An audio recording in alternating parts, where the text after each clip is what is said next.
Hey everyone, 99% of you watching aren't subscribed. Let's change that. Hit that subscribe button, and at 1,000 subscribers, we'll drop special stories just for you. The empire of Zereth Prime did not conquer. It consumed. Worlds did not simply fall. They were absorbed into a vast, cold order where individuality was an inefficiency and resistance a brief, meaningless error. Entire civilizations were cataloged, sorted, and repurposed. Oceans became fuel. Cities became resource hubs. People became useful. And above it all ruled Valrun. No one knew what Valrun truly looked like. Even among his inner circle, appearances shifted. Sometimes he appeared as a towering silhouette wrapped in liquid darkness. Other times, a crystalline form that refracted starlight into impossible colors. His voice was worse, layered, echoing, as though multiple beings spoke in perfect, terrifying harmony. To serve him directly was considered an honor. To survive it was rare. Leora stood motionless at the center of the Hall of Acquisition. The chamber stretched endlessly, its black glass floor reflecting a distorted galaxy beneath her feet. Suspended platforms floated in silence, each displaying relics from conquered worlds. Living sculptures, preserved creatures, artifacts of beauty and despair. She was one of them. A thin band of alien metal circled her neck, embedded with faintly glowing glyphs that pulsed in rhythm with her heartbeat. The collar was not heavy, but it was absolute. It monitored her thoughts, suppressed disobedience, and, when necessary, inflicted pain so precise it felt surgical. She had tested it once. Only once. The memory of that agony still lingered like a phantom in her nerves. Specimen designation: Human Variant 7C Leora. The voice came from everywhere at once. She lowered her gaze instantly, present. A ripple of cold light gathered at the far end of the hall. The air bent, folded, and then he was there. Valrun. Today, he wore a form like a tall, slender figure made of shifting obsidian, edges dissolving into smoke. Two bright points hovered where eyes might be, though they did not blink, did not move, only watched. Always watched. "You will translate," he said. The command pressed directly into her mind. A group of newly captured beings was brought forward, humans, judging by their appearance. Their clothes were torn, their expressions raw with fear. One of them met her eyes, hope flickering for a fraction of a second. Leora felt something twist inside her. She crushed it. "You are before Valrun, sovereign of the Zereth Dominion," she said in a steady voice. "Compliance ensures continued function. Resistance is inefficient." The words tasted like ash. "Please," one of them whispered. "You're human, right? You have to help us." Pain exploded across her spine. Not enough to cripple her, just enough to remind. Leora did not flinch outwardly. She could not afford to. "Silence," she continued, her voice unchanged. "You'll be assigned roles based on utility." The man's hope shattered. Valrun observed quietly. "Your efficiency improves," the Tyrant said. The word should have meant nothing, but the collar pulsed faintly, reward. Leora hated that she noticed. Time did not exist aboard the flagship in any meaningful way. There were no days, no nights, only cycles of function. Leora's role shifted depending on Valrun's needs. She translated languages from newly conquered worlds, analyzed human artifacts for psychological insights, and occasionally stood still for hours as part of the collection, a living example of a species he found intriguing. She was not alone. Other servants existed, alien forms, some barely recognizable as sentient. None spoke unless commanded. None looked at each other for long. Connection was inefficient. Isolation was control. But Leora remembered. She remembered Earth. Not clearly, not anymore. Memories faded when unused, and the collar encouraged that. But fragments remained. The smell of rain on pavement, the hum of lab equipment, the excitement of discovery. She had been a scientist. She had studied atmospheric anomalies on a distant colony world. Ironically, searching the skies for signs of unknown phenomena, she found them. She just hadn't expected them to find her back. In the quietest cycles, when her tasks were complete and she was left in her assigned chamber, a smooth, featureless room that reshaped itself based on her biological needs. Leora would sit on the floor and whisper, Not rebellion. Not exactly. She whispered facts. Water boils at 100 degrees Celsius at standard pressure. Carbon forms for covalent bonds. My name is Leora. The collar allowed it. It did not detect threat in knowledge. That was its flaw. Because every whispered fact was a thread. And Leora was weaving herself back together. The attack came without warning. One moment, the ship hummed with its usual oppressive stability. The next, impact. The entire structure shuddered violently. The floor beneath Leora rippled like liquid, throwing her off balance. Alarms, harsh alien tones, erupted through the corridors. For the first time since her capture, chaos. What is happening? A distant voice cried. External assault detected. Another responded. Impossible. The Zereth Dominion was not attacked. It attacked. Leora pressed herself against the wall as another shockwave tore through the ship.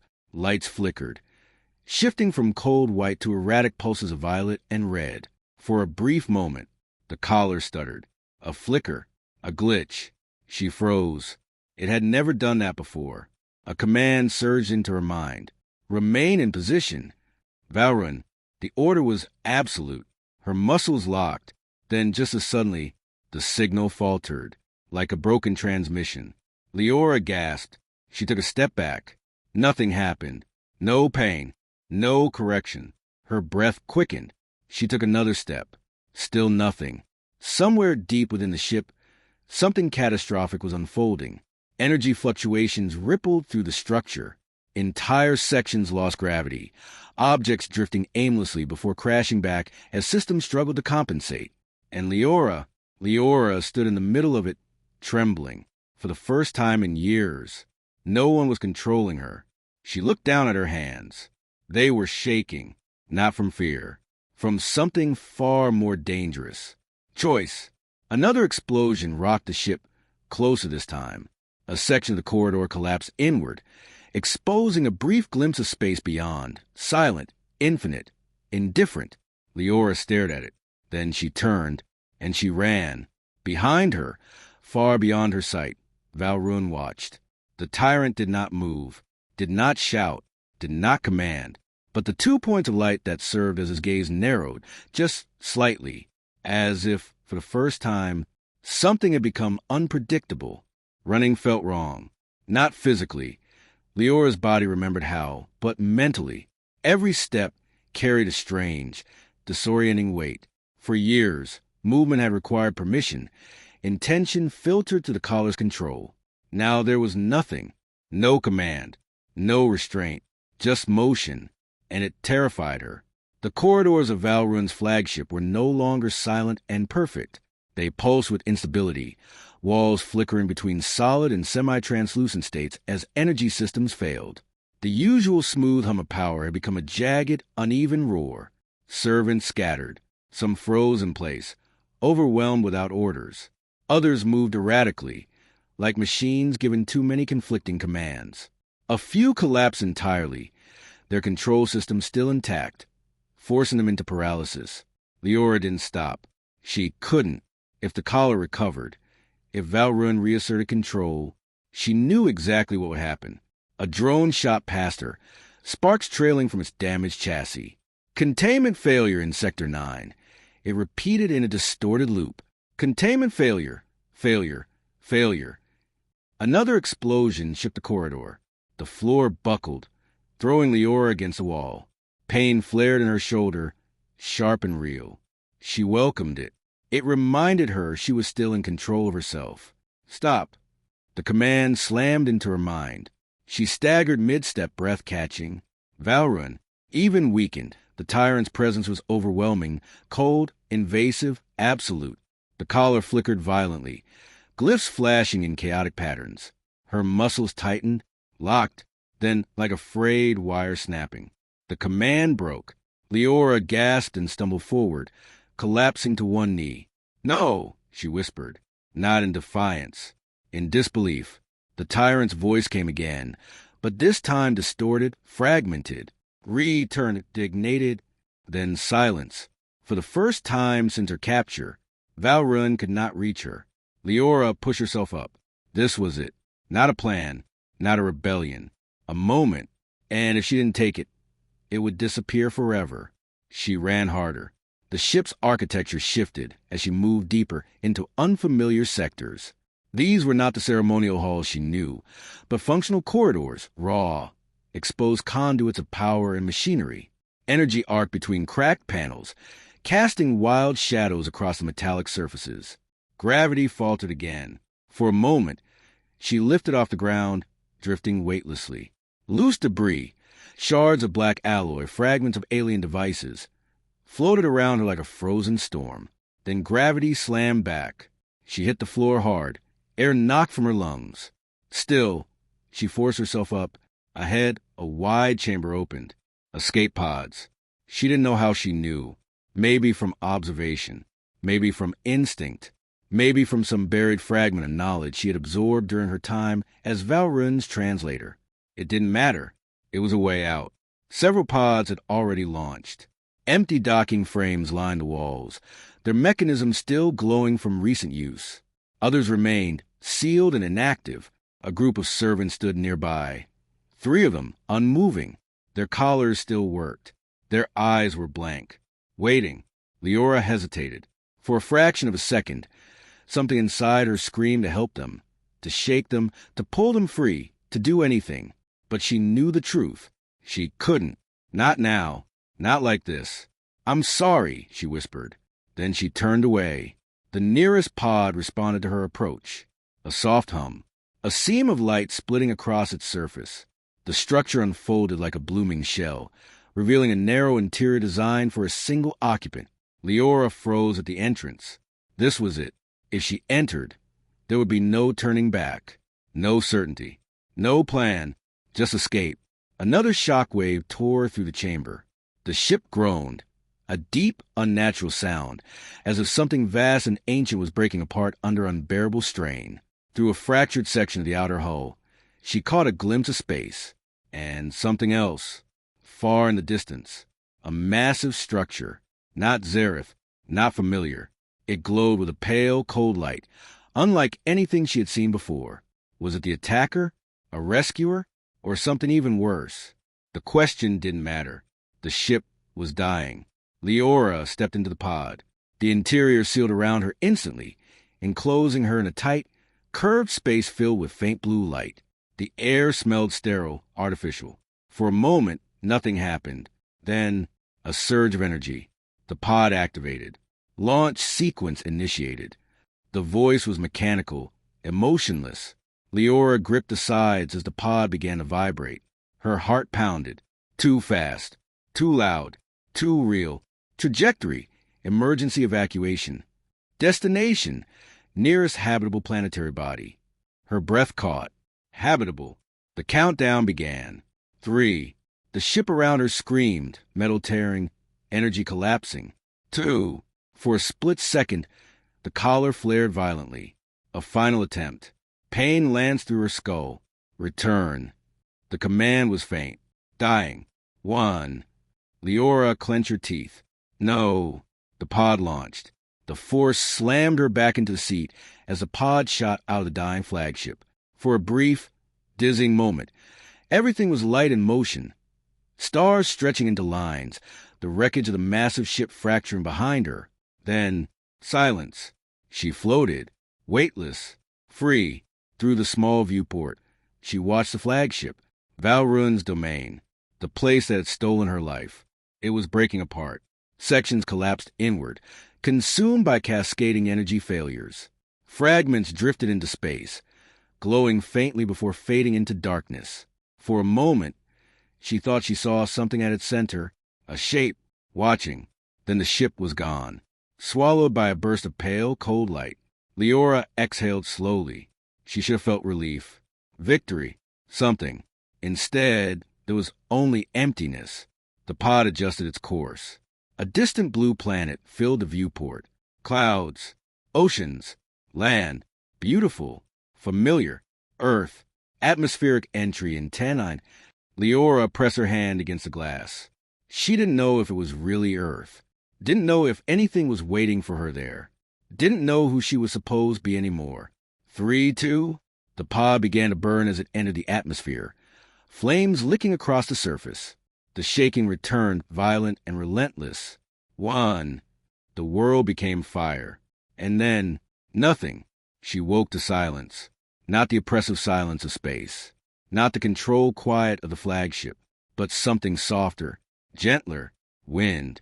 Leora's eyes opened slowly. Above her stretched a vast blue sky, dotted with drifting white clouds. Sunlight warmed her face, real sunlight, not artificial illumination. She didn't move at first, didn't breathe, didn't think. Then the sensation hit her, grasped beneath her fingers. Soft, alive, her chest tightened. A sound escaped her, half laugh, half sob. Earth. The voice shattered the moment. Leora turned her head. A man stood a short distance away, holding a grocery bag in one hand. He looked completely ordinary, jeans, jacket, slightly messy hair. Completely human. He stared at her, then at the smoldering wreckage of the pod behind her, then back at her. "I don't mean to be rude," he said slowly, "but did you just fall out of the sky?" Leora blinked. For a moment, she didn't know how to respond. Not because she couldn't, but because no one had asked her a question like that in years. No command, no expectation, just curiosity.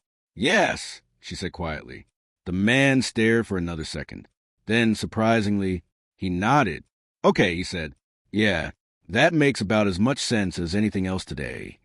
Leora frowned slightly. "You believe me?" He shrugged. "I mean, there's a smoking, whatever that is behind you," he said. "So I'm going with it." A pause. Then he shifted awkwardly. "My name's Daniel," he added. "Do you need help?" Help. The word felt unfamiliar. Heavy. Leora looked at him. No collar. No commands. No control. For the first time in years. The answer was hers. Yes. Daniel's house was quiet in a way Leora had almost forgotten existed. Not the artificial quiet of controlled environments. Not the hollow silence of space. This quiet was alive, would creak softly as the structure settled. A clock ticked somewhere in the background. Outside, wind brushed through leaves, producing a constant, gentle whisper. It was imperfect, unregulated, real. Leora sat at the kitchen table, wrapped in a thick blanket Daniel had given her. The fabric felt strange, soft, uneven, warm in a way no synthetic material aboard a flagship had ever been. In front of her sat a mug. Steam curled upward in delicate spirals. She hadn't touched it. "It's just tea," Daniel said, leaning awkwardly against the counter. "Not poison, not alien, probably." Leora looked at the mug, then at him. "What is its purpose?" Daniel blinked. "Purpose?" "Yes." He scratched the back of his head. You drink it?" She frowned slightly. "For nutritional value?" "Not really." "Chemical stimulation?" "Not exactly." Leora tilted her head. "Then why?" Daniel paused. "Because it's nice?" She considered that, carefully, as if nice were a complex scientific variable. Leora reached forward slowly, wrapping both hands around the mug. The heat seeped into her skin immediately, startling her. She almost pulled away, but didn't. Instead, she lifted it, took a cautious sip.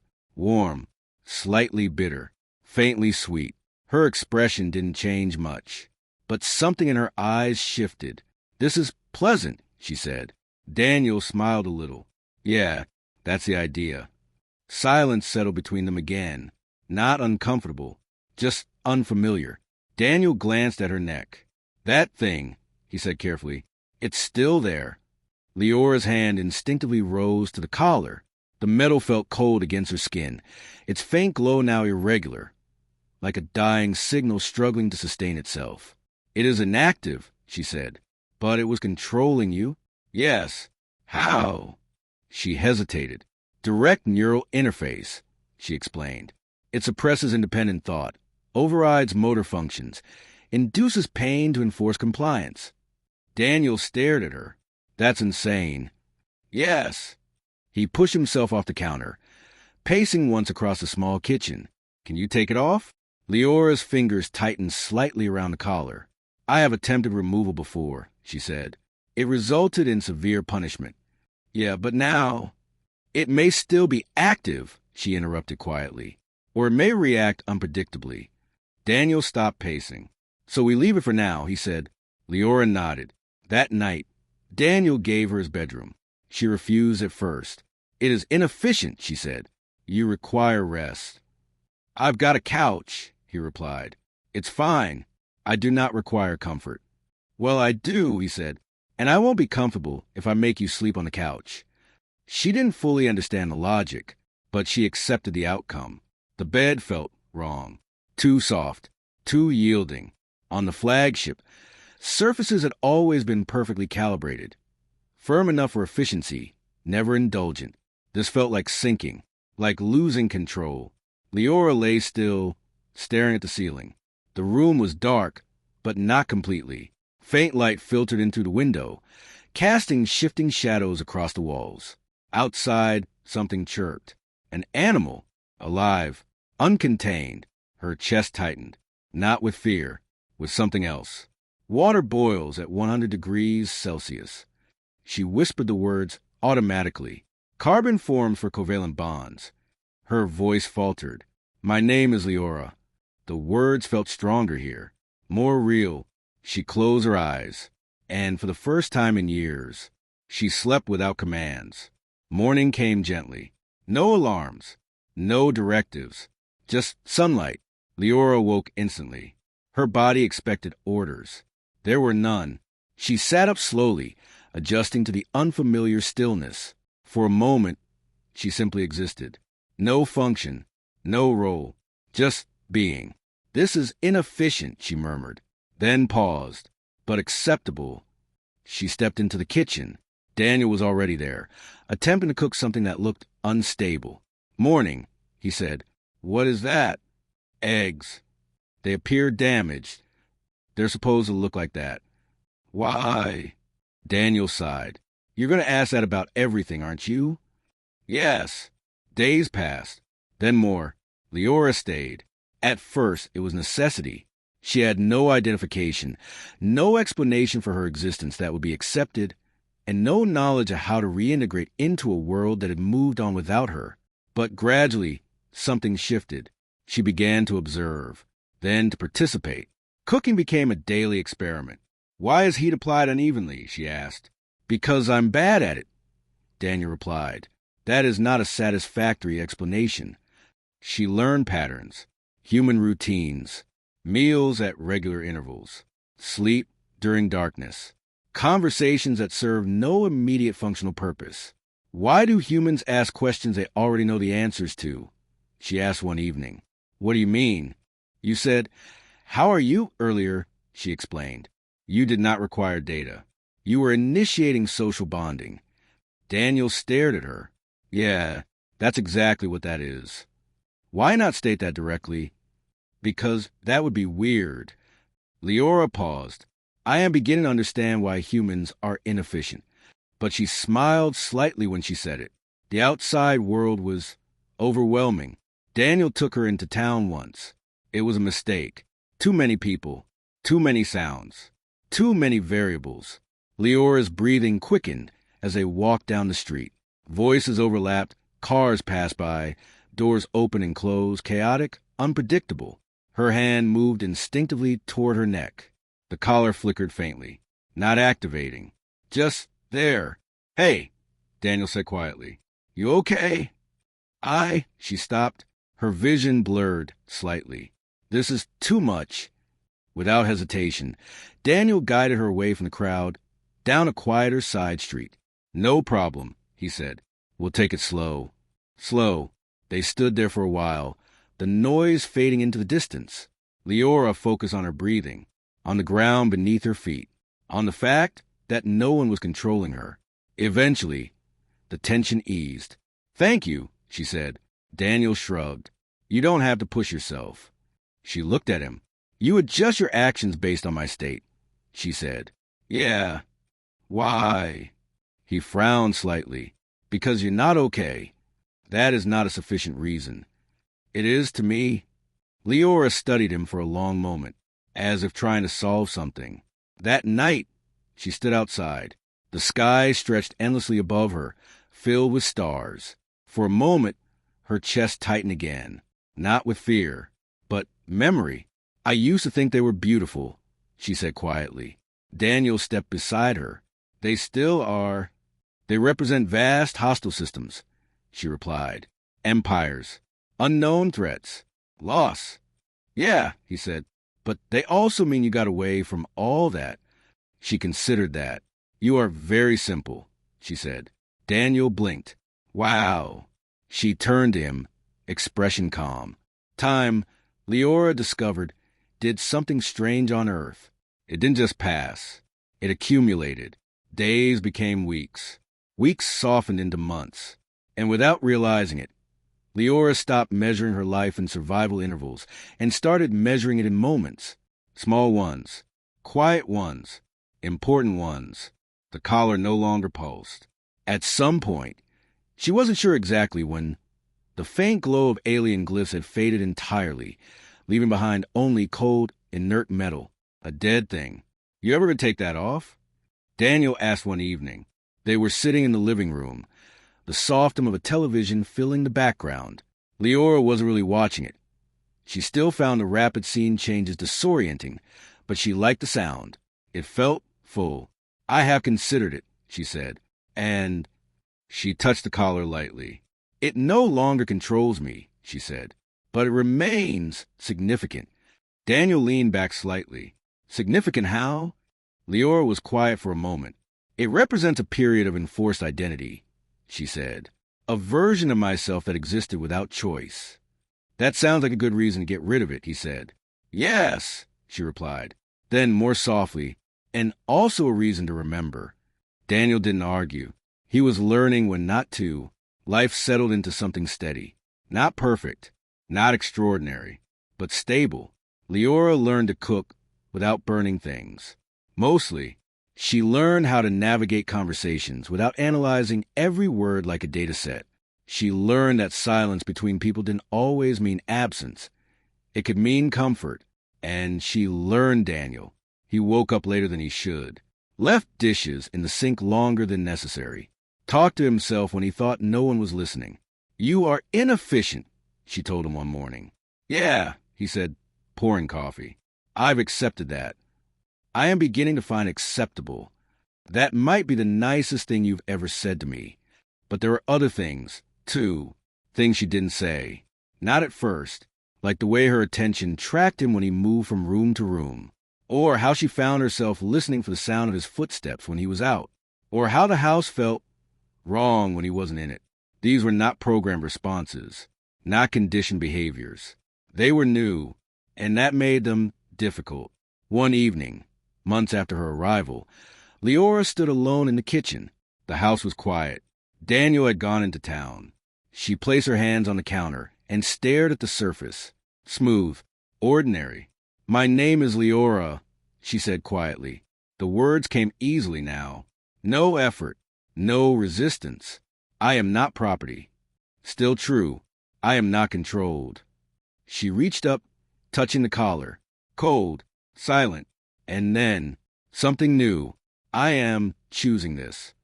The words lingered in the air. Unfamiliar, but right. The front door opened.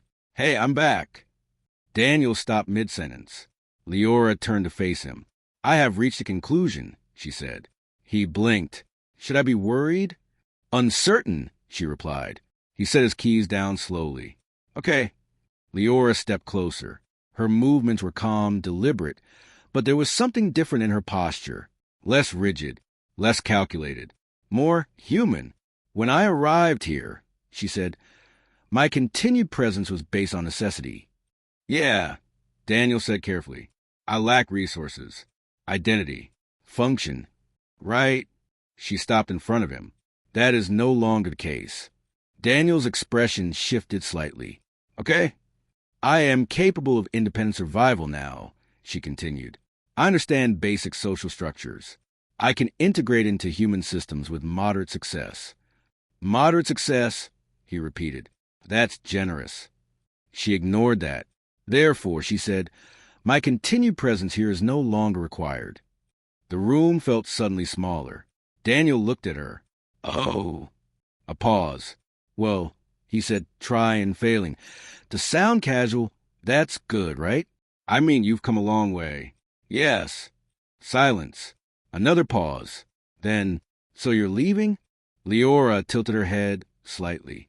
Is that your preferred outcome? He frowned. That's not what I asked. You did not answer my question, she replied. Daniel exhaled slowly. No, he said. It's not. Leora studied his face. Carefully. Clarify, she said. He let out a short, frustrated laugh. You really don't make this easy, do you? I am attempting clarity. Okay, then here's clarity, he said, stepping closer. I don't want you to leave. The words hung there. Simple, unfiltered. Leora processed them. Not as data, but as meaning. Why? She asked. Daniel opened his mouth, closed it, then tried again. Because this place, he gestured vaguely around the house. It's different with you here. She said nothing. It's quieter when you're not around, he continued, and not in a good way. A pause. And he hesitated, then pushed through it. I care about you. The words landed softly, but their impact was not soft at all. Leora felt something shift. Deep, fundamental. Define care, she said. Daniel stared at her. Seriously? Yes. He ran a hand through his hair. Okay, it means I want you to be safe and happy and here, she repeated. With me? Silence. Leora looked down briefly, then back at him. For a significant duration? She asked. Daniel blinked. Yeah. Indefinite. Hopefully. Another pause. Then Leora spoke again. When I was under control, she said, belonging to someone meant loss of autonomy. Daniel nodded slowly. It meant existing for another's purpose, she continued. Without choice. Yeah, he said. That is not what this is, she said, cutting him off gently. He stopped. Leora stepped closer, close enough that there was no space left for uncertainty. I have analyzed human relational structures, she said. There's a concept, partnership, mutual selection, shared existence. Daniel's heart was definitely beating faster now. I wish to attempt this, she said. He blinked. Are you? I am choosing to remain, she said. Not due to necessity. A small pause. But preference. Daniel let out a breath he didn't realize he'd been holding. Okay, he said softly. Leora tilted her head slightly. There's an additional component, she added. Of course there is. She ignored the tone. In human terms, she said, this arrangement is often formalized. Daniel's eyes widened slightly. Formalized how? Leora considered her wording carefully. Marriage, she said. Silence. You just jumped straight to that, he asked. It is efficient. He laughed. Actually laughed. Yeah, he said. I guess it is. A pause. Then, quieter. Are you sure? Leora reached up, slowly, and for the first time, she unclasped the collar. It fell into her hand with a soft metallic sound. Dead. Powerless. She looked at it for a moment, then set it down on the table. I am no longer defined by control, she said. Then she looked at him. I am defined by choice. A beat, and I choose you. Daniel didn't respond immediately, not because he didn't want to, but because for once he had no words. So instead, he stepped forward,